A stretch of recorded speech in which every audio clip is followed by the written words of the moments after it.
Chevella parliament నియోజకవర్గంలో BRS జెండా ఎగురవేస్తామన్నారు MP Ranjith Reddy. గెలిపే లక్ష్యంగా పనిచేయాలని బీఆర్ఎస్ వర్కింగ్ ప్రెసిడెంట్ కేటీఆర్ తమకు దిశానిర్దేశం చేసినట్లు చెప్పారు. రాష్ట్రంలో అనేక సంక్షేమ పథకాలను బీఆర్ఎస్ ప్రవేశపెట్టిందని తెలిపారు.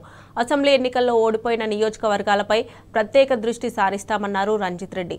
చేవెళ్ల పార్లమెంటు రివ్యూలో రంజిత్ రెడ్డితో పాటు మాజీ మంత్రి సబితా ఇంద్రారెడ్డి, ఎమ్మెల్యేలు, మాజీ ఎమ్మెల్యే నేతలు పాల్గొన్నారు. మా గౌరవ వర్కింగ్ ప్రెసిడెంట్ కేటీఆర్ గారు చేవెళ్ల పార్లమెంట్ కాన్స్టిట్యున్సీ రివ్యూ చేయడం జరిగింది. గెలిపే లక్ష్యంగా పోవాలి 16 కాన్స్టిట్యున్సీలో అన్న ఒక ధ్యేయంతో ఈరోజు చేవెళ్ల పార్లమెంట్ కాన్స్టిట్యున్సీ మొదలెట్టారు.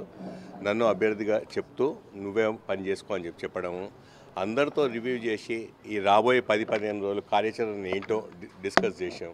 అన్ని మండల్ వైజ్ రివ్యూ చేయాలి, మండల్ వైజ్ కలవాలి, అన్ని రివ్యూ చేసుకుంటూ రాబోయే 15 రోజులు ఏమేం చేయాలని చెప్పి మేము డిసైడ్ చేసుకోవడం జరిగింది. జనవరి 3 నుండి మొదలెడతాం తిరగడము. సో అట్లా ఈ ఒక్క కాన్స్టిట్యున్సీ కాకుండా అన్ని కాన్స్టిట్యున్సీస్ రాబోయే రోజులు ఏమేం చేయాలో డిస్కస్ చేస్తారు. అందరు అభ్యర్థుల గురించి డిస్కస్ చేసి ఫైనల్గా కార్యాచరణ ఏదో చెప్పాలని డిసైడ్ చేసాం. అసలు తెలంగాణ రాష్ట్రం అంటేనే బీఆర్ఎస్ పార్టీ అంటే తెలంగాణ రాష్ట్రం. మా నెరేటివ్ ఒకటే ఉంటుంది, తెలంగాణ రాష్ట్రం బాగోలు గురించి.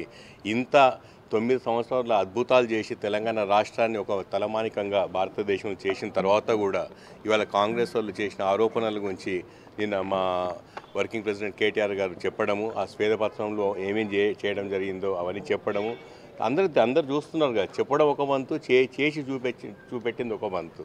సో మేము చేసింది చెప్తాం, వాళ్ళు చేయబోయేది చెప్తారు.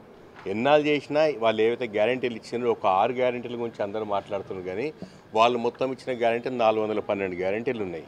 ఎన్ని అమలు చేస్తారు, మేము అమలు చేయని ఎన్ని అమలు చేసేబోయే ప్రయత్నంలో అన్ని కార్యాచరణ కాలేదన్నదే 3-4 అంశాల మీద ఇంత డిస్కస్ చేస్తున్నాం.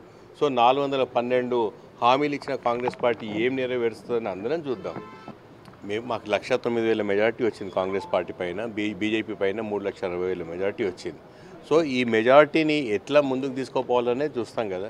ఆ లక్ష మెజార్టీ పెడతామా, ఎక్కువ పెట్టుకుంటామా, టార్గెట్ పెట్టుకుని ప్రతి కాన్స్టిట్యున్సీలో ఎక్కడైతే ఎమ్మెల్యేలు ఓడిపోయారో ఇంకా ప్రత్యేకంగా దృష్టి పెట్టి ఒక్క ఓటాన్ని ఎక్కువ తెచ్చుకునే ప్రయత్నం చేస్తాం.